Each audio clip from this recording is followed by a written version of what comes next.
大家好，欢迎来到蒙古能源资源有限公司的乌哈霍德嘎煤矿。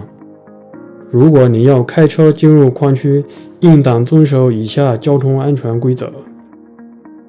进入矿区时，必须将远光灯换成近光灯，关闭车窗，乘坐人数不得超过座椅数量。驾驶车辆进入矿区时，遵守矿区交通安全警示牌。例如，在 Stop 安全牌之前，汽车车轮必须完全停止，在周围环境安全的情况下，硬按喇叭2次以后，可以继续行驶。在车队中行驶时，您必须根据路况控制车速，保持前后车间安全距离，必须打开危险指示灯。在路口和人员紧密场所行驶时，确保交通安全。在停车场停放车辆时，必须倒车停车，行驶时必须按喇叭。